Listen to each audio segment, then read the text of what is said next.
అందరికీ జై భీమ్. నమస్కారం అండి.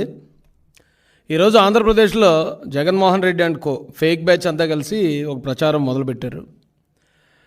విజయవాడలో స్వరాజ్ మైదానంలో ఉన్న డాక్టర్ బాబాసాహెబ్ అంబేద్కర్ విగ్రహం మీద నారా చంద్రబాబు నాయుడు గారు మరియు నారా లోకేష్ గారు సుత్తులు పట్టుకుని వెళ్ళి ఆ విగ్రహాన్ని పగలగొట్టడానికి ప్రయత్నించారని చెప్పి విపరీతంగా దాన్ని 1కి 100, 100కి 1000 మందితో ప్రచారం చేస్తున్నాడు.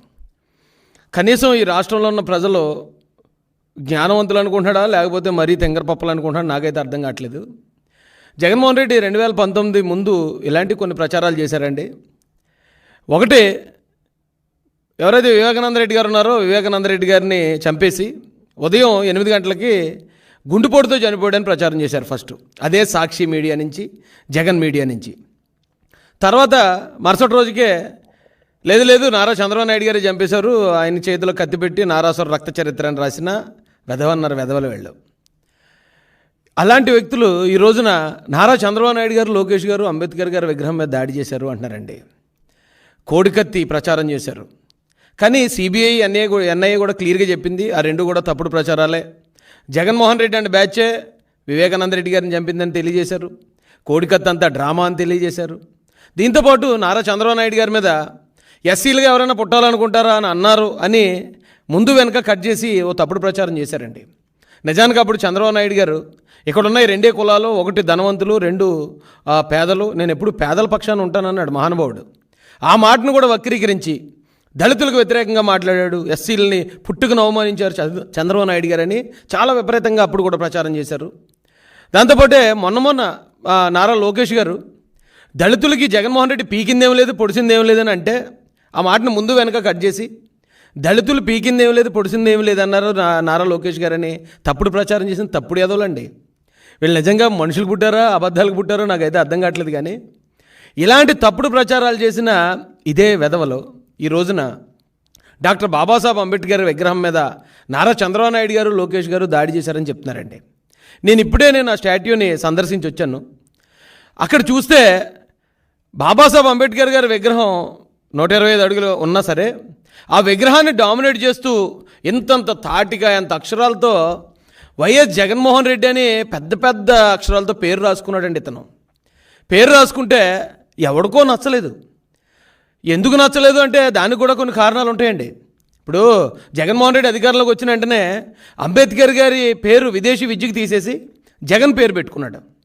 అలాగే హెల్త్ యూనివర్సిటీకి ఎన్టీఆర్ గారి పేరు తీసేసి వైఎస్ రాజశేఖర రెడ్డి పేరు పెట్టుకున్నాడు.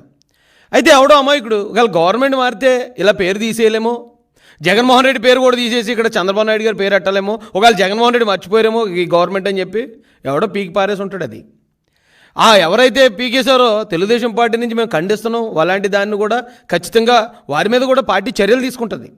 తెలుగుదేశం పార్టీ అధికార ప్రతినిధిగా నేను ఖండించిన ఒక దళితుడిగా నేను చాలా ఆనందపడ్డానండి అతను చేసిన పనికి. ఎందుకంటే జగన్మోహన్ రెడ్డి పేరు అంబేద్కర్ గారి కాళ్ళ దగ్గర ఉండటానికి కూడా అతనికి అర్హత లేదండి. ఎందుకంటే జగన్మోహన్ రెడ్డి అనే వ్యక్తి వ్యభిచారులకు నాయకుడు. ఎందుకు ఈ మాట అన్నానంటే ఈ రోజున దువ్వాడ శ్రీనివాస్ స్టోరీ జరుగుతుందండి.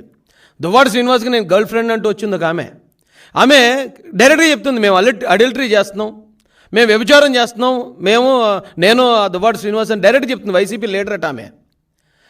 అలాగే ఎవరైతే అంబటి రాంబాబు పెళ్ళయ్యి వేరే ఆమెతో తప్పుడు మాటలు మాట్లాడుతూ అడ్డంగా దొరికిపోయాడు.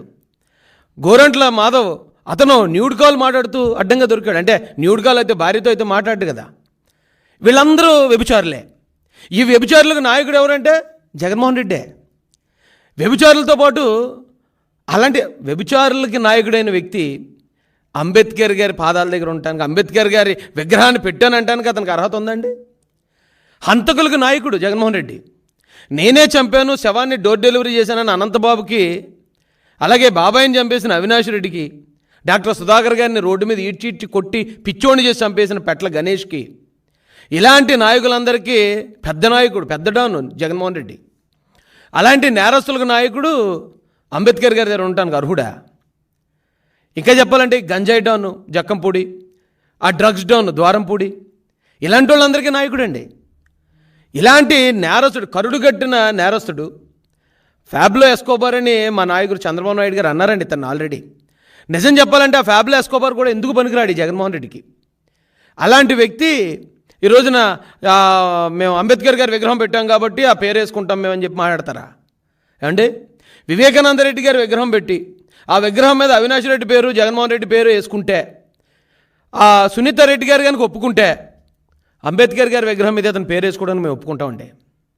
ఎందుకంటే వివేకానంద రెడ్డి గారిని చంపింది వాళ్ళే, చంపిన వాళ్ళే ఆ విగ్రహం కింద పేరు వేసుకోవడం ఎంత పాపమో. ఈ రాష్ట్రంలో జగన్మోహన్ రెడ్డి అధికారంలోకి వచ్చిన దగ్గర నుంచి దళితుల మీద దాడులు, కొట్లాట, చంపేయటం, శిరోమణనాలు చేయటం, శవాలను ఇళ్ల ముందు ఇసిరేయటం, వాళ్ళ పథకాలను 27 పథకాలను రద్దు చేయటం, అంబేద్కర్ గారి పేరుని ఓవర్సీస్ అనే పథకానికి ఉన్న పథకాన్ని ఆ పేరుని తీసేయటం, ఇంత దారుణంగా అంబేద్కరిజం మీద దాడి చేసిన ద్రోహి జగన్మోహన్ రెడ్డి.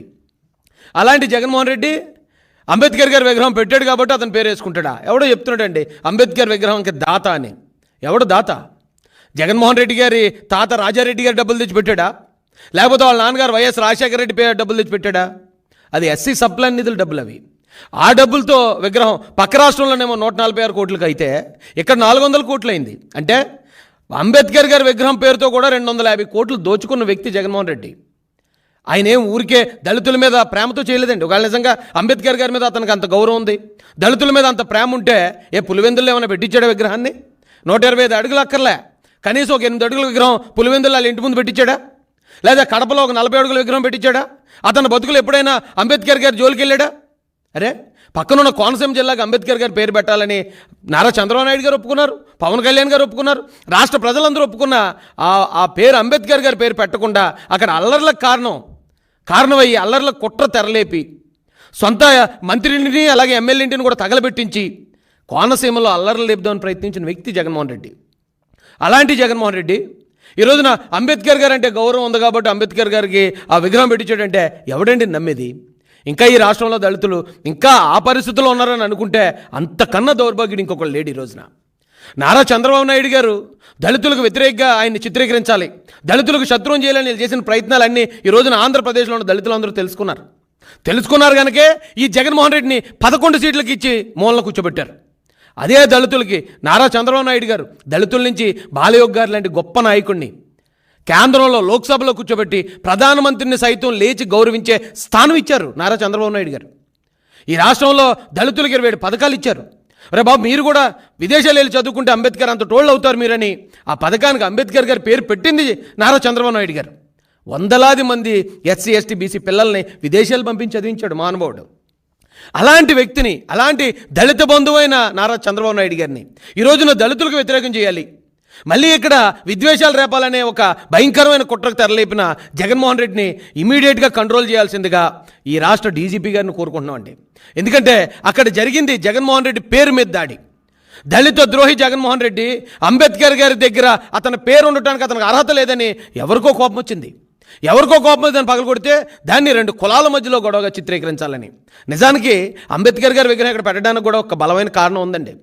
అంబేద్కర్ గారి విగ్రహాన్ని దాదాపుగా 150 కోట్లతో అమరావతిలో, ప్రపంచ నగరం అమరావతిలో స్థాపించాలని 30 ఎకరాల స్థలం దాన్ని కేటాయించారు నారా చంద్రబాబు నాయుడు గారు. ఈ రోజున ప్రపంచ నగరంలో ఉండాల్సిన విగ్రహం అది.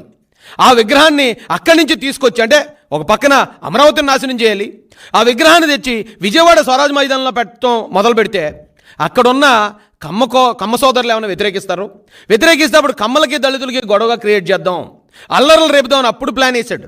అయితే విజయవాడలో ఉన్న కమ్మ సోదరులు ఎంతో హుందాగా బాబాసాహెబ్ అంబేద్కర్ గారు అంటే ఈ దేశానికి రాజ్యాంగం ఇచ్చిన వ్యక్తిని ఆయన గౌరవించి ఎవరు ఏ గొడవ చేయకపోయేటప్పటికి అప్పుడు ఇతని కుట్ర పాటించడానికి అవకాశం దొరకలేదు జగన్ రెడ్డికి. ఈ రోజున కమ్మవారు అడ్డుకుంటారు, కమ్మవారు దాడి చేశారని చెప్పి ఒక కులం మీద కూడా ముద్రేసి బతుకుతున్నాడు. ఇంకా నిజానికి మనుషులకు పుట్టారా, అబద్ధాలకు పుట్టారా? మీరు ఈ అబద్ధాల మీద ఎంతకాలం బ్రతుకుతారు జగన్ రెడ్డి అని అడుగుతున్నాను. ఎవడెవడైతే దీని మీద తప్పుడు ప్రచారం చేస్తున్నాడో, జగన్ రెడ్డి అనే ఒక ఫ్యాబ్లో ఎస్కోబార్ని మించిన ఒక నేరస్తుడి పేరు మా అంబేద్కర్ గారి దగ్గర ఉండకూడదని కోపం వచ్చిన ఎవడో అతని పేరును మాత్రం పీకేశాడు తప్పించి విగ్రహానికి ఎటువంటి అక్కడ చేటు జరగలేదండి. దాన్ని పట్టుకుని ఈ రోజున 2 వర్గాల మధ్యలో, దళితులకి తెలుగుదేశం పార్టీ వర్గాలకి మధ్యలో విద్వేషాలు రేపాలని, దళితులకి కమ్మవారికి మధ్యలో విద్వేషాలు రేపాలని ప్రయత్నిస్తున్న ఈ వైసీపీ అబద్ధాల కోర్లు ఎవరైతే ఉన్నారో, ఆ పనికిమాలిన ఎవరైతే ఉన్నారో వాళ్ళందరి మీద కూడా 295A 153A ఈ ప్రకారం వాళ్ళ మీద చట్టపరమైన చర్యలు తీసుకోవాలని మేము డీజీపీ గారిని రిక్వెస్ట్ చేస్తున్నామండి. ఎందుకంటే వీళ్ళు ఎలాగైనా సరే గొడవలు రేపాలి, అశాంతి రేపాలి, శాంతి భద్రతల సమస్యలు తీసుకురావాలి, కులాల మధ్యలో మతాల మధ్యలో గొడవలుగా మార్చాలని జగన్ రెడ్డి చాలా ఊవిళ్ళు ఊరుతున్నాడు. దీనికి ఈ రోజున ఆ సాక్షి టీవీలో ఎక్కడ చూసినా ఇదే మ్యాటర్ అండి. ఎక్కడ చూసినా అంబేద్కర్ గారి విగ్రహం మీద చంద్రబాబు నాయుడు గారు, లోకేష్ గారు దాడని రాస్తున్నాడు. ఆ సాక్షి మీడియాని కంప్లీట్గా బ్యాన్ చేయాలి ఈ రాష్ట్రం నుంచి. ఈ రాష్ట్రానికి పట్టిన శని ఏదైనా ఉందంటే ఆ సాక్షి టీవీ, సాక్షి పేపరు, ఈ వైసీపీ పార్టీ. వీళ్ళని ఈ రాష్ట్రం నుంచి కంప్లీట్గా ఎలిమినేట్ చేయకపోతే, ఈ రాష్ట్రం నుంచి తరిమి కొట్టకపోతే ఈ రాష్ట్రానికి ఎప్పటికైనా వీళ్ళ ద్వారా పెనుముప్పు ఉందండి. కులాల మధ్య మతాల మధ్యలో విద్వేషాలు నింపుతారు. ఈ రోజున చంద్రబాబు నాయుడు గారు, లోకేష్ గారు 18 గంటలు పనిచేస్తున్నారు. వాళ్ళు ఈ రాష్ట్రానికి పెట్టుబడులు ఎలా తీసుకురావాలి, ఈ రాష్ట్రంలో పిల్లలకి ఎలా ఉద్యోగాలు కల్పించాలి, ఇచ్చిన పథకాలను సూపర్ 6ని ఎలా నిర్వహించాలని చెప్పి 18 గంటలు పనిచేస్తూ ఉంటే ఈ పనికి మనలోకి ఇంకే పని లేక ఎలా గొడవలు సృష్టించాలి, వర్గాల మధ్యలో ఎలా విభేదాలు సృష్టించాలి, తప్పుడు వార్తలు ఎలా వండి వార్చాలనే దాని మీద వీళ్ళందరూ పనిచేస్తున్నారు. దయచేసి వీళ్ళని కట్టడి చేయాలండి. మేము రేపు కాకినాడ జిల్లా ఎస్పీ గారిని కూడా కలుసుకుంటాం. ఇప్పుడు ఈ తప్పుడు ప్రచారం చేసిన వాళ్ళందరి వీడియోలు, వాళ్ళకి సంబంధించిన వివరాలు తీసి మేము కేసు అయితే అక్కడ పెట్టడం జరుగుతుంది. ఎఫ్ఐఆర్ అయ్యేదాకా అవసరమైతే అక్కడ నిరాహార దీక్ష చేసైనా సరే ఈ తప్పుడు ప్రచారం చేసిన ప్రతి ఒక్కరి మీద ఎఫ్ఐఆర్ చేయించి కేసు నమోదు చేయించి చట్టపరమైన చర్యలు తీసుకోకపోతే ఈ రాష్ట్రంలో ఇలాంటి తప్పుడు ప్రచారాల వల్ల కులాల మతాల మధ్యలో విద్వేషాలు రేగే పరిస్థితి ఉంది. కాబట్టి ఖచ్చితంగా దీని మీద చర్యలు తీసుకోవాల్సిందిగా రిక్వెస్ట్ చేస్తూ ఈ అవకాశాన్ని ముగిస్తున్నానండి. ఈ అవకాశం ఇచ్చిన ప్రెస్ సోదరులందరికీ కూడా హృదయపూర్వక ధన్యవాదాలు తెలియజేస్తున్నానండి. Thank you so much.